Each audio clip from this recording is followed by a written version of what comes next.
Horas complicadas las que se vivieron en Ferrolterra desde el jueves pasado, cuando se decidió que el agua de la traída no era apta para el consumo y ni siquiera para cocinar con ella. En estos momentos está resuelto el problema sanitario, pero no el problema político. El agua fluye en Ferrol, pero las relaciones políticas se atascan. Unos y otros se acusan mutuamente del caos. La Xunta apunta a Emafesa por lentitud en su reacción. La empresa de aguas de Ferrol recibió el primer resultado anómalo el día 6 de julio, pero no informaron a Sanidade hasta 7 días después. Eles aclararán porque dando un aviso de urxente para facer unha analítica, pois non se fixo. Emafesa asegura que por error el laboratorio no recibió su muestra como urgente, pero que en todo caso la ley no les exige tanta premura. No es necesario comunicarlo con 24 horas. Lo que era obligatorio era tomar la muestra el mismo día. El gobierno gallego defiende su gestión, aseguran que desde el primer momento se pusieron a disposición de los concellos y que estos declinaron su ayuda. Se trasladou que non había esa necesidade. Non é exactamente así, pero bueno. Chamar para ver se se precisa algo, non é unha actuación propia dunha autoridade competente en materia de saúde pública, menos aún cando vemos que onte o señor Feijóo está tomando algo na praia de Doniños, mentres aquí ainda non sabíamos como se ia resolver esta problemática. Y los ayuntamientos afían a la Xunta que no exista un plan de emergencia para casos de agua contaminada. Cada concello pode tener un plan municipal de emergencias. Pero está claro que este é un tema supramunicipal y que excede cualquier plan de emergencias municipal. La tensión se ha trasladado estos días también a las redes sociales, donde el portavoz del PPDG acusaba al concello de Ferrol de dar agua envenenada a sus ciudadanos. Hai que ser un pouco prudentes, moderados, cando estamos falando de miles de cidadáns que poden xenerar unha alarma. Habrá investigaciones en varios frentes, la de la Fiscalía, la del Valedor do Pobo y la de la Xunta, que ha anunciado hoy la apertura de un expediente informativo a Emafesa. También le exige un plan de limpieza de toda la red, que la empresa asegura ya está realizando. José Manuel Rey Varela, muy buenas noches. Muy buenas noches. Bueno, exalcalde de Ferrol. ¿Estuvieron consumiendo los vecinos de Ferrol agua envenenada? Bueno, yo creo que según los datos que se han hecho públicos por la autoridad sanitaria, hubo un consumo de agua no apta según los parámetros establecidos por la legislación sanitaria. ¿Quién es el responsable de que esto haya sucedido? Bueno, yo creo que hay unas investigaciones que están en marcha por parte de la Fiscalía y por parte del Valedor, que establecerán con toda claridad qué responsabilidades existen, dado que una primera analítica del 29 de junio indica que los parámetros no son los adecuados hasta el momento en el que se decreta la alerta sanitaria el jueves 16. Pero con el conocimiento que supongo que usted tiene de cómo funciona esta empresa municipal y de cómo funciona todo el sistema de abastecimiento de aguas, teniendo en cuenta que ha sido alcalde hasta hace nada, 2 días, ¿qué le llama la atención de todo lo que ha pasado desde el pasado jueves? Bueno, me llama la atención lo que a cualquiera le puede llamar la atención, ¿no? Hay una analítica el 29 de junio que no sigue, al menos de una manera presunta, los protocolos que están establecidos en este caso cuando salta un nivel no apto para el consumo. Los protocolos lo que indican es que después de que salte esa primera analítica hay 24 horas para confirmarla y 24 horas para comunicarlo a la autoridad sanitaria. Sí. Y eso no se ha hecho así. Pero, insisto, usted conoce bien el funcionamiento de la empresa. ¿Qué cree que pudo haber pasado? Insisto una vez más, con el conocimiento que tiene de lo que pudo haber sucedido. Bueno, no soy capaz de saber por qué no se siguieron unos protocolos y por qué no se informó en su momento a la autoridad sanitaria. Eso es lo que tendrán que aclarar las investigaciones que se están formulando. Yo puedo conocer el funcionamiento de una empresa, puedo conocer el funcionamiento de una administración, pero cuando las cosas funcionan con normalidad. Por lo tanto, tampoco me puedo aventurar en saber qué ha sucedido y quién es el responsable de lo que ha sucedido o los responsables de lo que ha sucedido. En cualquier caso, no me cabe, sí, perdón. Que no me cabe ninguna duda de que el abastecimiento de agua es una competencia exclusivamente municipal y el ayuntamiento tiene los medios y la obligación, además, de garantizar el suministro de agua y de garantizar también que la información al consumo y el control de la potabilización es el adecuado en cada momento para el consumo humano. ¿Exime de responsabilidad a la Xunta usted? Bueno, yo creo que no es una cuestión ahora de estar echando la pelota entre las administraciones. Yo creo que existe una competencia muy clara, que es la competencia municipal, que es la que tiene que garantizar el suministro de agua en las condiciones adecuadas según una normativa, que es una normativa marco estatal, traducida después a las comunidades autónomas, por lo que se establece la inspección. Aquí hay una competencia municipal, que es el suministro y el control, y una competencia autonómica, que es la inspección. La Xunta ejerce su competencia de inspección y el ayuntamiento debiera de ejercer la competencia del suministro, que es lo que está establecido legalmente. Claro, lo que pasa es que si se detecta en esa primera inspección y no se le comunica al ayuntamiento, ¿de quién es el fallo, digamos? No, vamos a ver, es el ayuntamiento el que no comunica, de acuerdo con los protocolos existentes, a la autoridad sanitaria que ejerce la inspección esa analítica que indica un defecto en un componente químico. Sí. Que además tengo que decir, no vamos a ser alarmistas, no es una situación de gravedad extrema, salvo con un consumo continuado, como se ha estado diciendo todos estos días, pero que es evidente que hay que cumplir. El ayuntamiento no lo comunica a la autoridad sanitaria, ¿no? Y por eso la autoridad sanitaria comunica tanto a la empresa como al ayuntamiento el martes que no se están cumpliendo los protocolos, y el jueves, al no existir respuesta por parte del ayuntamiento, decreta una medida excepcional de interrupción del abastecimiento. Del suministro. Yo no sé cómo era su relación con esta empresa. ¿Había tenido algún desencuentro con la empresa Emafesa durante sus años de alcalde? Bueno, yo creo que existen problemas siempre en el ámbito de la gestión municipal, ¿no? Pero estaba satisfecho con cómo lo hacían. Nosotros nunca tuvimos, y yo tuve la suerte de no haberlo pasado, un problema de este tipo, ¿no? Lo cual no quiere decir que ninguno pueda estar exento de que en el ejercicio de su función de alcalde pueda vivir esta situación. Bueno, pues José Manuel Rivarela, una última cuestión. Yo no sé qué va a hacer a partir de ahora el Partido Popular. Esa investigación, como bien decía, de la Fiscalía, también del Valedor do Pobo. ¿Van a esperar a que esta investigación prospere o van a tomar algún tipo de iniciativa desde el Grupo Municipal? Bueno, nosotros ya hemos tomado una iniciativa que es pedir las aclaraciones, una vez que ha pasado además el problema, ¿no? Yo creo que esto no se trata de que mientras no se resuelve un problema estar exigiendo responsabilidades políticas, pero yo creo que hay que exigir algún tipo de responsabilidad y que se nos aclare con toda claridad qué es lo que ha sucedido. Y después creo que hay otra responsabilidad para la administración, para el ayuntamiento, que es compensar a los vecinos por esta situación, porque desde luego quien no tiene la culpa son los vecinos de Ferrol de haber vivido esta situación. A mí me hubiera gustado un poco más de organización en la gestión de esta crisis. Creo que lo que corresponde es gestionar el problema en lugar de estar desde el primer momento buscando culpables de esa situación. Pero bueno, compensar ¿cómo? ¿Económicamente? Yo creo que hay que devolver el recibo en la parte proporcional al suministro no recibido por parte de los ciudadanos. Creo que eso es algo evidente y lo pediremos en los próximos días, al igual que pediremos toda la documentación que nos permita, y con independencia de las investigaciones que están en marcha, tener todos los datos. Pues José Manuel Rivarela, portavoz en estos momentos del Grupo Municipal del PP en Ferrol. Muchísimas gracias por atendernos. Muchas gracias, un saludo. Buenas noches. Jorge Suárez, moi boa noite. Hola, boa noite. Bueno, alcalde de Ferrol, eu non sei, nestes momentos se tivera que calificar a situación, como a definiría? Perdón, que escoito de mal, se tivera que definir? A situación a que se atopa nestes momentos, non tanto o suministro, que sabemos que está completamente restablecido, sino a investigación que está aberta. Bueno, como definiría un pouco a situación que se está a vivir en relación con este problema que coñecíamos o pasado xoves? Bueno, por novo, esta situación de salubridade, eu creo que está totalmente restablecida. Eu quero, en primer lugar, felicitar aos medios municipais, Policía Local, Bombeiros, Protección Civil, que fixeron un traballo extraordinario, deixando moitas horas do seu tempo altruistamente para suministrar agua á poboación.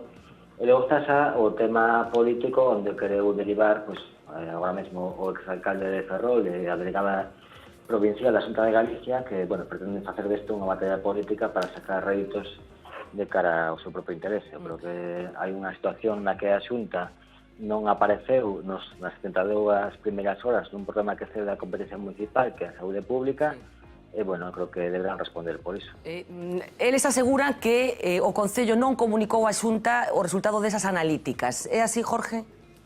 Bueno, nesta maniobra de confusión pretenden envolver no mesmo saco ao Concello que Mafesa. Mafesa é unha empresa mixta participada no 51% polo Concello, no 49% por Urbaser. Urbaser é a que gestiona as analíticas ou todo o aspecto técnico. E, bueno, aí será onde deberá que dirimir responsabilidades. Eu creo que a ciudadanía que debemos antepoñer ante todo, pues creo que está un pouco cansada de que a pelota este parece un partido de tenis que ande xirando dun tellado a outro. Eu creo que a Fiscalía, se está abrindo unha investigación, pues aí será onde se diriman as responsabilidades de cada quen. Actuou ben Mafesa? Bueno, eu creo que, segundo as explicacións dadas pola banda de Mafesa, pues seguironse todos os protocolos regulados. Hai situacións que hai que analizar, como que tardou unha semana en dar un segundo análise da auga, pero bueno, eu creo que tamén a responsable que se le saca a Mafesa tamén haberá que buscar na Xunta, porque cando non houve risco para a saúde, estamos falando da calidade da auga e non da saúde pública. Eu creo que no regulamento propio da legislación sanitaria pues, hai medidas que permiten abrir unha excepcionalidade para non cortar o suministro. Creo que non é de recibo mandar un día unha comunicación onde se insta a corregir eses factores e o día seguinte inmediatamente pues, cortar o suministro de agua. Eu creo que non é unha actuación apropiada para unha Xunta de Galicia. Pero crees que hai motivos políticos para explicar determinadas decisións da Administración? Eu creo que hai componentes objetivos, que é o aumento do metano. Logo, esta componente de xestión da crise, porque creo que estou convencidísimo de que se o Partido Popular fose o que estivese gobernando o Concello de Ferrol, os concellos afectados, que en definitiva somos 5, e onde cada un é dun signo político diferente, hai 130.000 persoas afectadas, estou convencidísimo de que se estivese José Manuel Rivalera, un conselleiro de Mafesa, por certo, a fronte do Concello, pues, a Xunta ponía todos os medios materiais e humanos para solventar esta situación. Creo que cando estamos falando dun problema que excede da competición municipal, pues, a Xunta ten medios que pagamos todos con nosos tributos para poñer solución a esta problemática. Conselleiro de Mafesa nestes intres. Sí, bueno, ainda está por dilucidar quen é actualmente o presidente de Mafesa, xa que se ven, eu son un membro nato, ainda non se produciu pues, unha xunta de accionistas onde se determine o novo Consello de Administración. Dunha forma ou doutra, eu creo que non vou entrar neste debate político de se un é responsable ou non é responsable, simplemente analizar os datos objetivos, a participación de cada quen e a búsqueda de solucións de cada unha das administracións ata onde chegou. Eu creo que a Xunta de Galicia limitarse a unha labor de inspección pois é bastante lamentable cando hai concellos, non tanto o de Ferrol, pero outros como Mugardos, Ares, con 5.000 habitantes ou pouco máis, onde a Xunta pois, non tivo ningún tipo de participación en solventar unha situación que, en definitivamente, unha causa de forza maior. Chamounos a atención que Ferrol foi o último concello no que se normalizou o suministro. Tiña razóns técnicas para que se producira esta diferencia dos tempos?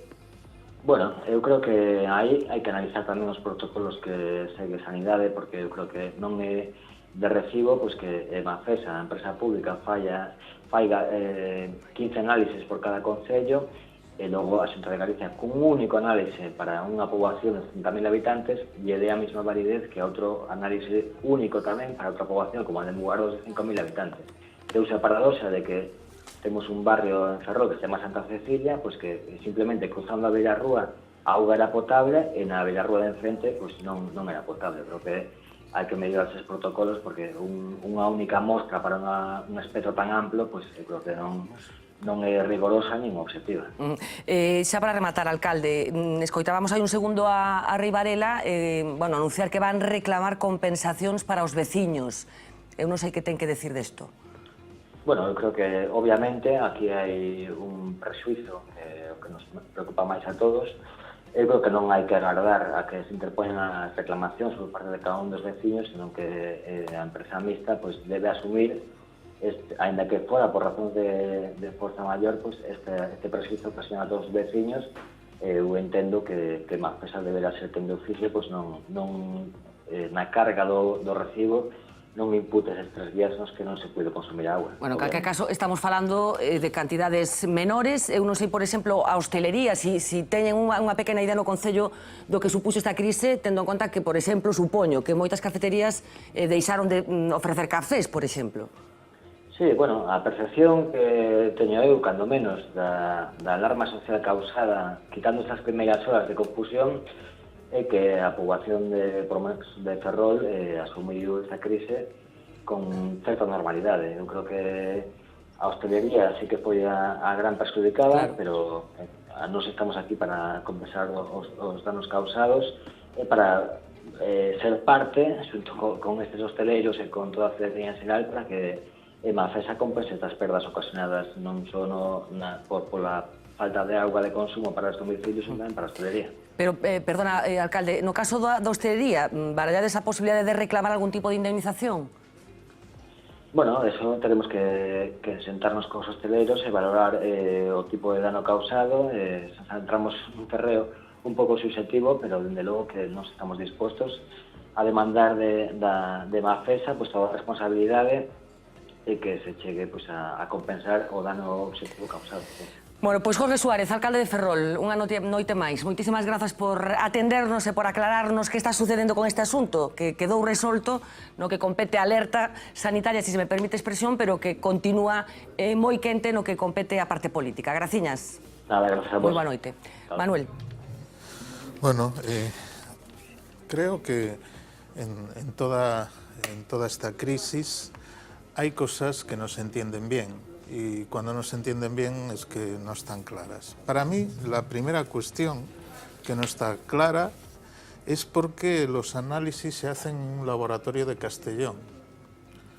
Me pregunto si en Galicia no hay medios técnicos suficientes. Son de estas cosas extrañas que nos enteramos cuando acontecen incidentes de esta naturaleza. Exactamente. La empresa envía los análisis a Castellón. Un laboratorio que está habilitado por el Sistema Nacional de Salud en Castellón. Yo no sé cuál es el motivo, pero querría que me explicaran si, por ejemplo, Urbaser tiene algún interés especial o que tiene más concesiones, centraliza ahí los análisis, no lo sé. Son preguntas que me hago porque de Ferrol a Castellón hay un trecho. Entonces, se envía el 29 de junio al laboratorio de Castellón. El 6 de julio se obtienen los resultados. El 13 de julio, con 5 días de retraso, porque es fin de semana, y aunque haya una crisis sanitaria de este tipo, pues el fin de semana será es el fin de semana. Entonces, se confirma la alerta. El 14 de julio se envían más muestras, el 15 de julio se produce la ratificación y el 16 las restricciones. Y el 17 de julio la Xunta hace analíticas propias. Entonces, entre el laboratorio de Castellón y las analíticas del 17 de julio de la Xunta, a mí se me abren muchas preguntas. Para empezar, ¿por qué la Xunta no utiliza sus medios? Me imagino que tendrá capacidad técnica más que suficiente para intervenir a nivel analítico, de realizar pruebas de potabilidad y dirigir un poco todo este proceso, ¿no?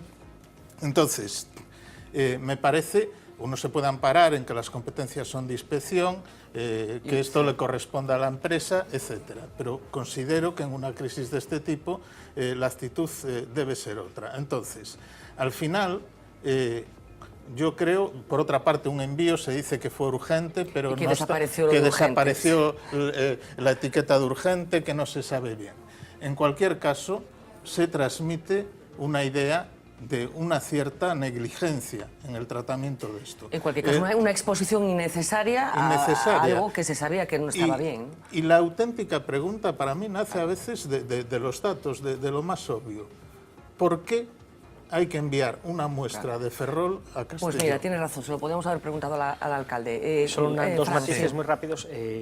Hay en La Coruña, por ejemplo, la empresa municipal de aguas de La Coruña tiene un laboratorio homologado por Sanidad que hace análisis diarios, tanto del embalse de Cebre como de las tres traídas principales, las tres tuberías principales que entran en la ciudad, y al menos, que yo haya encontrado hoy, hay al menos una empresa privada que tiene laboratorio también preparado para... Claro, pero si la empresa de turno, estoy especulando yo, depende de ese laboratorio porque Sí. la empresa es así, pues claro, explicaría eso. De todas formas, simplemente por añadir dos matices muy rápidos a este tema, es obvio que lo primero que hay que lamentar es la descoordinación cuando estamos hablando de problemas de salud humana, ¿no? Yo no es por introducir más alarma, solo quiero recordar que hay una ley, creo que es el artículo 21 de la ley 140/2011, no quiero, hablo de memoria, que autoriza a los responsables políticos de una gestión de crisis a aumentar los parámetros que se consideran perniciosos para la salud en caso de que se produzca un caso de alarma social. Entonces, lo primero que habrá que averiguar es si el trialometano que ha entrado en nuestras vidas con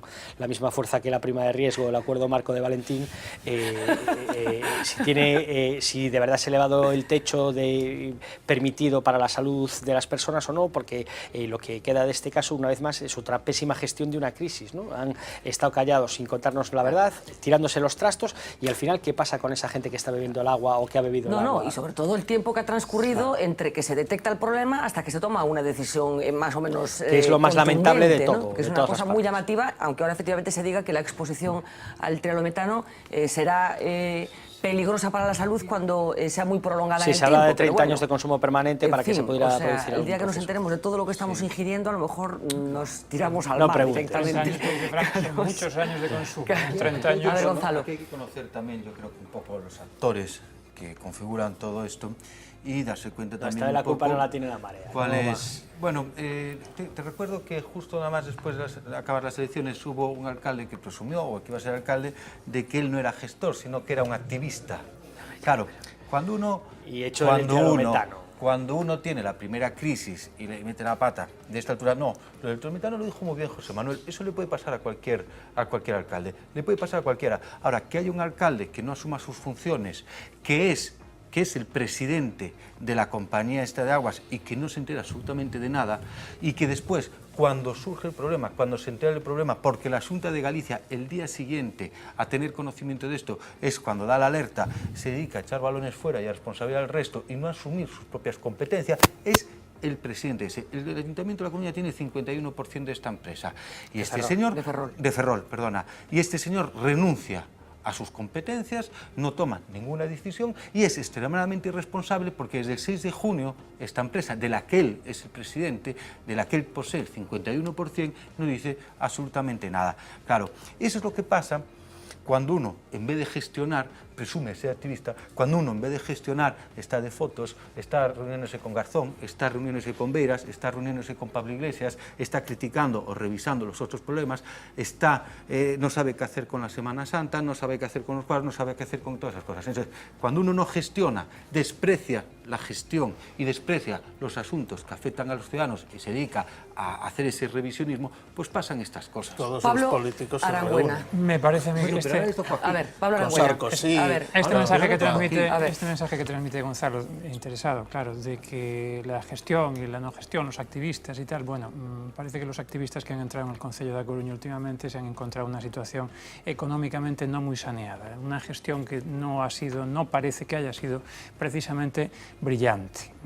En todo caso, yo no sé aquí muy bien lo que ha pasado, lógicamente hay cuestiones técnicas que se me escapan, luego hay diferentes versiones del asunto. Me da la impresión, por lo que acaba de decir el propio Fran, de que es un problema mucho más de calidad que de salud, porque pues, efectivamente los 30 años, para consumir 30 años los bichos esos van a tener que echar muchos... No son bichos, es un compuesto químico, que precisamente por eso no se podía cocinar con ella tampoco, porque... Pero bueno, que parece que todo se asimila más a un problema no de salud, sino de calidad y sobre todo lo que pone de relieve el fallo en la gestión de la crisis. Claro, pero en todo caso es muy bueno, claro, evidentemente. No, vamos a ver, lo que quiero decir decir es que en este caso no ha habido un riesgo claro para la Pero salud la pregunta pública. es si lo hubiera la habido... cuestión, efectivamente, hay que sacar lecciones de las crisis, aunque sean hipotéticas, ¿no? Entonces, me llama la atención primero lo de devolver el recibo de los 3 días, porque lo que le van a devolver a los vecinos, yo de verdad me parece una demagogia, ¿no? Yo creo que los vecinos casi dirán mejor que dese usted y no me dé la lata, ¿no? En segundo lugar, la competencia aquí, vamos a ver, inicialmente, efectivamente, pues es de la empresa municipal, que parece que preside el alcalde. Es una empresa más bien supramunicipal o que presta servicios supramunicipales. A partir del momento en que hay un problema supramunicipal, la pelota está en el tejado de la Xunta de Galicia, que dice que no la avisaron. Bueno, yo no sé si esto es así o no es así. En cualquier caso, alguien ha metido la pata. En todo caso, yo en este tipo de situaciones lo que aprecio es una tendencia a pasarse la pelota unos a otros, que es crónica en este país. Entonces, yo lo que diría es, en caso de emergencias, oiga, gestor o activista, me da igual, responsable público, extralimítese usted, ¿no? O sea, no tenga usted miedo de extralimitarse. Eso, por cierto, lo decía el otro día, me coincidió escucharlo al alcalde de A Coruña, que decía que si querían, rápidamente les prestaban técnicos al Concello de Ferrol, aunque se extralimitase. Yo creo que esa es un poco la actitud en esta situación. Vamos a avanzar un poco, porque los meses que vienen tenemos muchos frentes informativos políticos, sociales abiertos. Uno de ellos tiene que ver con unas elecciones, las elecciones catalanas, en las que, como saben, hay una propuesta de independencia que, en el caso de que se consume, en función del resultado que consigan esas elecciones, una lista determinada, pues Cataluña sería independiente en el plazo de 6 meses. Al menos esta es la hoja de ruta que se ha marcado, esa lista que lideran Convergencia, que no unió, Convergencia, insisto, y Esquerra Republicana de Cataluña, entre otras organizaciones civiles que han liderado parte de todas las actividades vinculadas al independentismo que Cataluña ha protagonizado en los últimos tiempos. Uxía Rodríguez nos va a contar los detalles de esa lista que por fin hoy presentaba Artur Mas, los líderes, los responsables de esta iniciativa, y que, como ya se ha dicho, cierra una persona muy conocida. Uxía Rodríguez, cuéntanos. Pues sí, Fernanda, Pep Guardiola, pero la última hora nos dice que el 28 de septiembre comenzará la desconexión entre Cataluña y el resto de España. Ese es el objetivo principal de esa candidatura unitaria que Convergencia, Esquerra y las entidades soberanistas han presentado esta misma tarde. Ya sabemos también el nombre, se llamará Juntos por el Sí. Estem preparats per fer-ho i per fer-ho bé. Estem preparats. Estem preparats. Ens hem preparat durant mesos, de fet durant alguns anys, ens hem unit, ens hem aplegat, tindrem un programa comú, tindrem un govern comú i escriurem pàgines bones per la història d'aquest país, però sobretot, més que per la història, pel futur. Los 5 primeros miembros de esa lista unitaria para las elecciones del 27S ya han advertido que van a por todas. Si se hacen con la mayoría suficiente, proclamarán la independencia, aunque el Estado utilice todos los mecanismos a su alcance para bloquear ese proceso soberanista. Su hoja de ruta ya ha empezado y terminaría como muy tarde, 18 meses después de las elecciones plebiscitarias. El líder de la candidatura, Raúl Romeva, lo ha dejado claro. Si el dia 27 aquesta proposta que posem a escrutini té la majoria suficient i necessària, el que nosaltres volem és que el Parlament de Catalunya declari solemnement que en virtut d'aquest mandat que la ciutadania de Catalunya li haurà concedit, s'iniciï el procés d'independència. No estaba en ese acto, pero ha sido sin duda uno de los protagonistas de la jornada. Hablamos de Pep Guardiola, el entrenador actualmente del Bayern, que ocupará un simbólico último puesto en esa lista. No es un salto a la política, pero sí un paso más en su apoyo al proceso independentista. El ex técnico del Barcelona es desde hace ya tiempo uno de los grandes embajadores soberanistas. Nosotros aquí, nosotros somos de un sitio, de un país llamado Cataluña ahí arriba, y estamos ahí. Nosotros pintamos poco en todo esto. Hem caigut moltes vegades, com a equip i com a país, i ens hem aixecat i ho seguirem fent tantes altres vegades. Las leyes nos decían que teníamos que jugar con la selección española, que la selección catalana no está legitimada. La UEFA me reprendió ayer por preguntarte en catalán, así que lo haré en castellano. Te equivoques, pots fer un català. Moment of time, I know overwhelming Catalan people wants to decide its own future. El independentismo vuelve a apretar el acelerador y Artur Mas, que hace no mucho parecía acabado, vuelve a resucitar.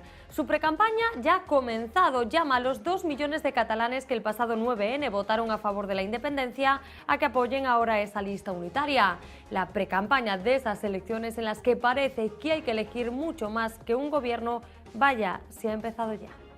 If you want to live the American dream, go to Denmark. A mi m'agradaria que algun dia un personatge reconegut, per exemple, als Estats Units, digués if you want to live the American dream, go to Catalonia.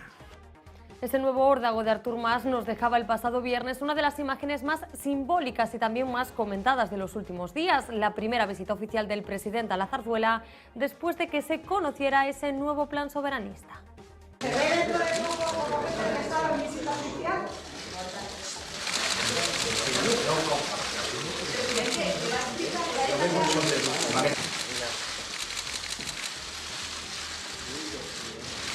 Decía un sonriente Mas que llegaba en son de paz, aunque lo que se encontró en realidad fue un rey más serio que nunca. El presidente trataba de arañar algún gesto o sonrisa de Felipe VI que fuera de lo habitual no relajó su semblante ni un solo momento. Decimos fuera de lo habitual porque la imagen del encuentro con Mas dista mucho de todas las otras. Como ejemplo, varias visitas de varios presidentes autonómicos en las últimas 2 semanas. Sonrisas con García Page, Chimo Puig, con Alberto Núñez Feijóo y hasta carcajadas con Susana Díaz.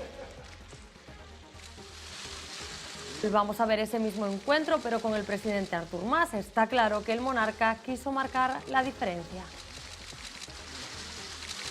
Patrimonio común de todos, la gran empresa que a todos nos pertenece y nos une, que es España.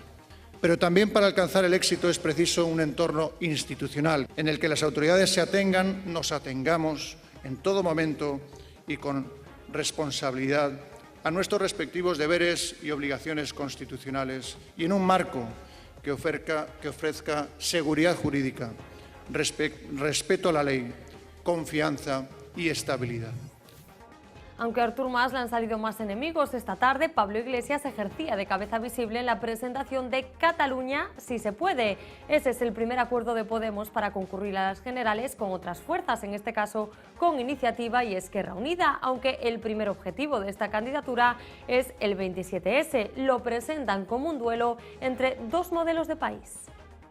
Nos comprometemos a respetar la voluntad democrática expresada democráticamente por los catalanes y las catalanas, sin ninguna duda.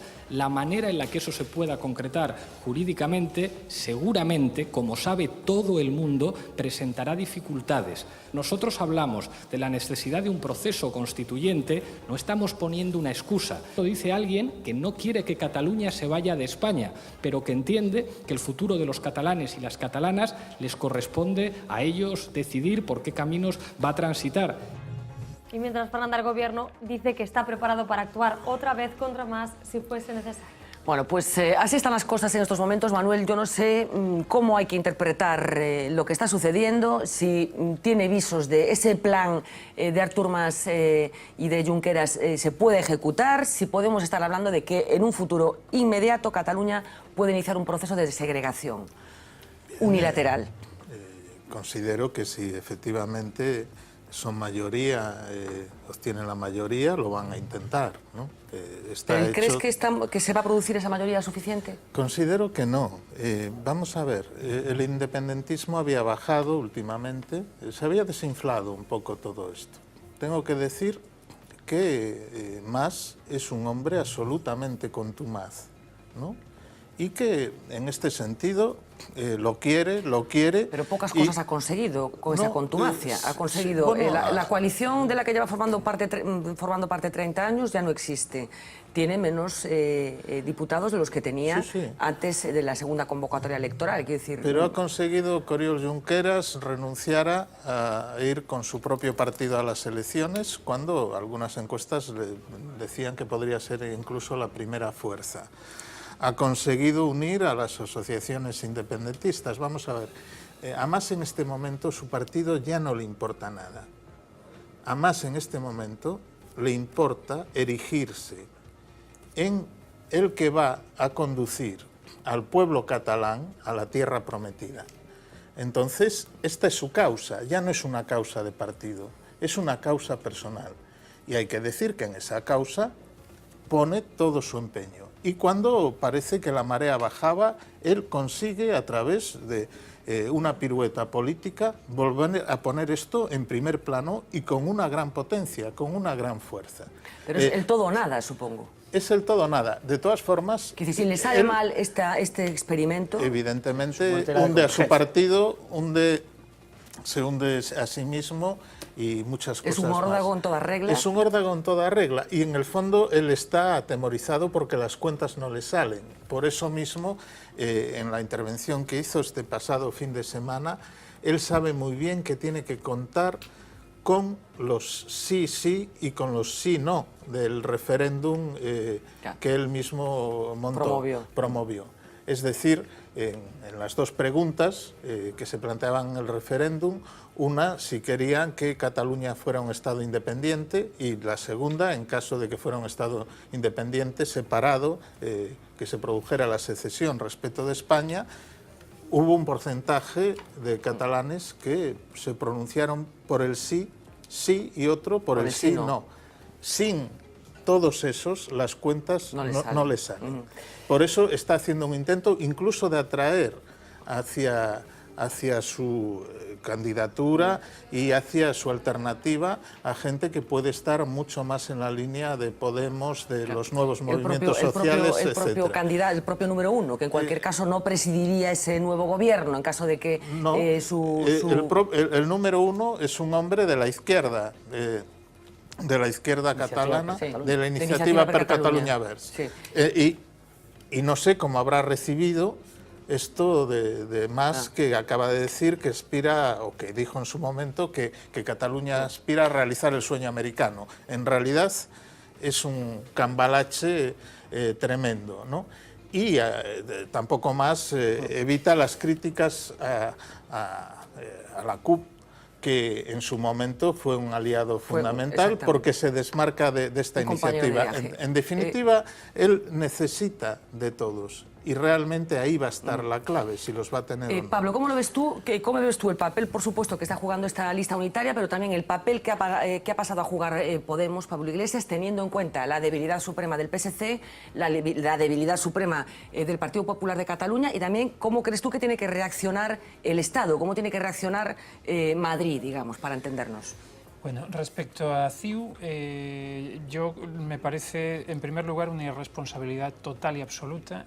Están tratando de dinamitar un marco constitucional que es el que está establecido. Yo entiendo que la gente a veces no entiende bien la importancia de esto. La importancia de lo que es saltarse la Constitución a la torera, ¿no? La importancia de lo que es dinamitar, digamos, los marcos jurídicos establecidos. Porque la gente dice, bueno, si las leyes no funcionan hay que cambiarlas, y entonces pues esto no tiene importancia. Esto tiene una importancia gigantesca, ¿no? Y que un político directamente soslaye una Constitución, ¿no? o compare, como parece que han hecho, la legalidad franquista con la que existe en este momento, es de una irresponsabilidad y de un filibusterismo político total y absoluto, ¿no? Y en ese sentido, a mí me preocupa la deriva en la que está metida la sociedad catalana, ¿no? Porque lo que no cabe duda es de que hay un sentimiento muy importante, entre otras cosas, porque hay quien se ocupa de exacerbar los sentimientos, ¿no? En un tiempo de crisis como el que estamos viviendo, que es muy serio, y sobre todo en este país, claro, con un 20% de paro, con problemas gigantescos de corrupción, de instituciones que no funcionan, que están en cuestión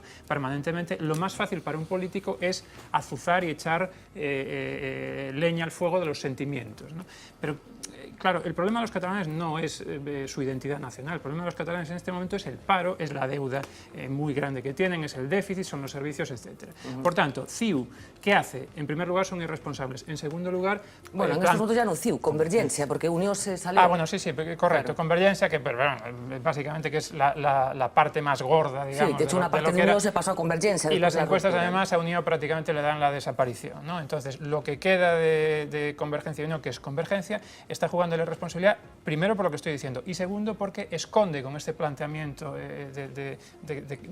casi de referéndum, ¿no? Que no son unas elecciones autonómicas, que es un referéndum, un plebiscito, esconde la responsabilidad que han tenido ellos en su gestión en los últimos años, en la situación que tiene Cataluña, ¿no? Por tanto, hurta a los ciudadanos catalanes decidir sobre lo que realmente tendría que estar decidido. Hay dos víctimas evidentes, yo creo, en este proceso. Una, bueno, probablemente nunca fue un actor importante en Cataluña, estamos hablando del Partido Popular, otra sí lo fue, que fue el PSC, pero que llega a este punto tan importante en la situación en la que llega, ¿no? Yo no sé si esto va a condicionar un poco el tablero. Sí, yo creo que lo puede condicionar. El PP está, en fin, prácticamente extinto en Cataluña. El PSC está en una situación, se ha metido, entre otras cosas, porque se ha dejado arrastrar a esa deriva sentimental y del derecho a decidir. Acaba diciendo que el derecho a decidir existe, cosa que yo, como jurista ya, ¿no?, niego taxativamente. No existe tal derecho a decidir. No todo se puede votar, por mucho que la gente se crea que todo es votable, y todo es votable por el sencillo sistema de poner una urna encima de la mesa y que vote todo el mundo mañana. Pablo Iglesias hoy reconocía que no todo es votable y aludía a un ejemplo que aquí se ha puesto muchas veces, que es como, ¿votarías la pena de muerte? ¿Someterías a referéndum o el derecho en un país a la igualdad, como España el derecho a establecer la pena de muerte? Vamos a ver, para entendernos, hay líneas rojas que van más allá de la democracia, ¿no? Hay otras constituciones que tienen lo que se llaman cláusulas de intangibilidad, que dicen hay determinados temas que no se tocan, ¿no? En España no, en España se optó por otro sistema, que es establecer una reforma, digamos, mucho más difícil para determinados temas como sería este, ¿no? Pero existe la posibilidad de una reforma, ¿no?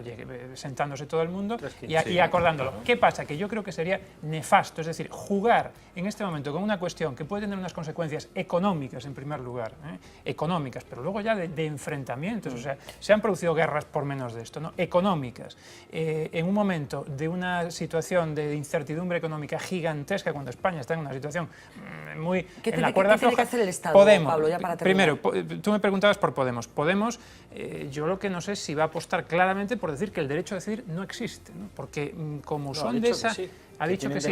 Que no, de momento, pero que se vayan. Es que ya me pierdo con las cosas de Podemos, porque me dan muchos bandazos, entonces... Pero acaba de decir ahora claramente que él quiere que los catalanes sigan en sí, España, que ya veremos, que en algún momento que no tendrán que mañana. decidir su propio futuro. Que tendrán que decidir su propio futuro, o sea, que existe el derecho a decidir. Bueno, yo sigo diciendo que, no es que lo diga yo, es que cualquier jurista razonable del mundo va a decir que el derecho a decidir no existe, que el derecho de autodeterminación está establecido para casos que desde luego no es el de los catalanes. Y luego ya, ¿qué tiene que hacer el Estado en este tema? Vamos a ver, yo lo que creo es que también el problema no se soslaya por decir que no existe y que nos atenemos a la legalidad vigente, como decía antes Valentín, al acuerdo marco, ¿no? O sea, por decir que existe una legalidad y que hay que respetarla, no se soslaya el problema. Entonces, aquí pues habría que entrar en vías políticas y también, lo he dicho muchas veces, hay que entrar a contrarrestar con argumentos los argumentos que están poniendo, y por cierto, están dedicando mucho dinero los contribuyentes catalanes a crear think tanks, a pagar estudios y a crear una opinión favorable al proceso.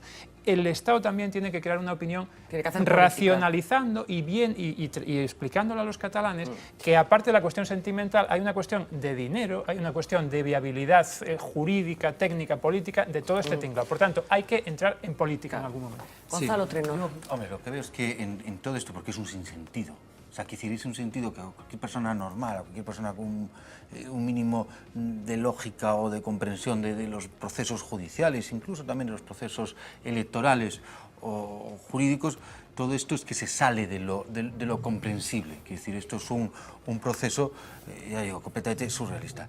Primero de todo esto son las consecuencias que tiene.